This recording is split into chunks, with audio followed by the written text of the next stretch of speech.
ಮಂಗಳೂರು ವಿಮಾನ ನಿಲ್ದಾಣದ ಹೆಸರಿನಲ್ಲಿ ಕಾಂಗ್ರೆಸ್ ಇವತ್ತು ಜಾತಿ ರಾಜಕೀಯವನ್ನ ಮಾಡ್ತಾ ಇದೆ. ಅನೇಕ ವರ್ಷಗಳಿಂದ ಜಾತಿಯ ವಿಷಬೀಜವನ್ನ ಜಿಲ್ಲೆಯಲ್ಲಿ ಮತ್ತು ದೇಶದಲ್ಲಿ ಬಿತ್ತುವ ಮುಖಾಂತರ ವೋಟ್ ಬ್ಯಾಂಕ್ ರಾಜಕಾರಣವನ್ನ ಮಾಡ್ತಾ ಇವತ್ತು ಕಾಂಗ್ರೆಸ್ ನೆಲಕಚ್ಚುವಂತಹ ಸಂದರ್ಭದಲ್ಲಿ ದಕ್ಷಿಣ ಕನ್ನಡ ಜಿಲ್ಲೆಯಲ್ಲಿ ಮತ್ತೊಮ್ಮೆ ರಾಜಕೀಯ ವಿಷಬೀಜವನ್ನ ಬಿತ್ತಿ ರಾಜಕೀಯದಲ್ಲಿ ತನ್ನ ಅಸ್ತಿತ್ವವನ್ನು ಸ್ಥಾಪಿಸಲು ಹೊರಟಿದೆ ಅಂತ ಬಿಜೆಪಿ ಜಿಲ್ಲಾಧ್ಯಕ್ಷ ಸುದರ್ಶನ್ ಎಂ ಆರೋಪಿಸಿದ್ದಾರೆ.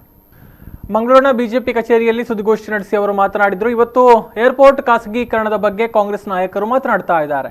2012ರಲ್ಲಿ ಅಂತಾರಾಷ್ಟ್ರೀಯ ವಿಮಾನ ನಿಲ್ದಾಣವಾಗಿ ಘೋಷಣೆಯಾದಾಗ ಯುಪಿಎ ಸರ್ಕಾರ ಇತ್ತು. ಆಗಲೇ ಕೋಟಿ ಚೆನ್ನಯ್ಯರ ಹೆಸರನ್ನ ಇಡಬೇಕು ಎನ್ನುವ ಚಿಂತನೆ ಯಾಕೆ ಬಂದಿಲ್ಲ? ವಿಮಾನ ನಿಲ್ದಾಣಕ್ಕೆ ಯಾರ ಹೆಸರನ್ನ ಇಡಬೇಕು ಅನ್ನುವ ಗೊಂದಲ ಕಾಂಗ್ರೆಸ್ ಮುಖಂಡರಲ್ಲೇ ಇದೆ.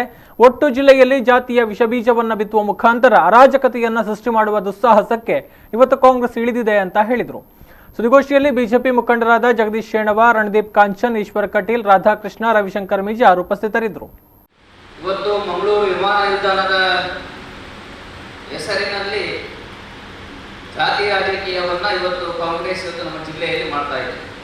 ಅನೇಕ ವರ್ಷಗಳಿಂದ ಜಾತಿಯ ವಿಷಬೀಜವನ್ನ ಈ ಜಿಲ್ಲೆಯಲ್ಲಿ ಅಥವಾ ರಾಜ್ಯದಲ್ಲಿ ದೇಶದಲ್ಲಿ ಬಿತ್ತುವುದರ ಮುಖಾಂತರ ವೋಟ್ ಬ್ಯಾಂಕ್ ರಾಜಕಾರಣವನ್ನ ಮಾಡ್ತಾ ಇವತ್ತು ನೆಲಕಚ್ಚುವಂತ ಸಂದರ್ಭದಲ್ಲಿ ದಕ್ಷಿಣ ಕನ್ನಡ ಜಿಲ್ಲೆಯಲ್ಲಿ ಮತ್ತೊಮ್ಮೆ ಜಾತಿಯ ವಿಷಬೀಜವನ್ನ ಬಿತ್ತುವುದರ ಮುಖಾಂತರ ರಾಜಕೀಯದಲ್ಲಿ ತನ್ನ ಅಸ್ತಿತ್ವವನ್ನು ಸ್ಥಾಪಿಸಬೇಕು ಎನ್ನುವಂತಹ ದುರಾಲೋಚನೆಗೆ ಇವತ್ತು ಕಾಂಗ್ರೆಸ್ ಕೈಯಾಗಿದೆ.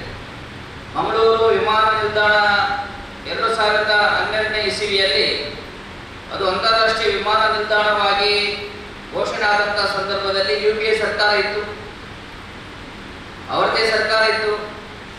ಆವಾಗ ವಿಮಾನ ನಿಲ್ದಾಣಕ್ಕೆ ಕೋಟಿ ಚೆನ್ನಯ್ಯರ ಹೆಸರನ್ನು ಇಡಬೇಕು ಎನ್ನುವ ಚಿಂತನೆ ಅವರಲ್ಲಿ ಬಂದಿಲ್ಲ. ಇವತ್ತು ಕೋಟಿ ಚೆನ್ನಯ್ಯರ ಹೆಸರನ್ನು ಇಡಬೇಕು ಅಂತ ಒಬ್ಬರು ಹೇಳ್ತಾರೆ, ಒಬ್ಬರು ಕಾಂಗ್ರೆಸ್ನ ಒಬ್ಬ ಶಾಸಕರು ರಾಣಿ ಅಬ್ಬಕ್ಕನ ಹೆಸರು ಇಡಬೇಕು ಅಂತ ಹೇಳ್ತಾರೆ, ಒಬ್ಬ ಮಾಜಿ ಶಾಸಕರು ಶ್ರೀನಿವಾಸ ಮಲ್ಯರ ಹೆಸರನ್ನ ಇಡಬೇಕು ಅಂತ ಹೇಳ್ತಾ ಇದ್ದಾರೆ. ಯಾವ ಹೆಸರನ್ನು ಇಡಬೇಕು ಎನ್ನುವ ಗೊಂದಲ ಇವತ್ತು ಕಾಂಗ್ರೆಸ್ನ ಮುಖಂಡರಲ್ಲಿದೆ.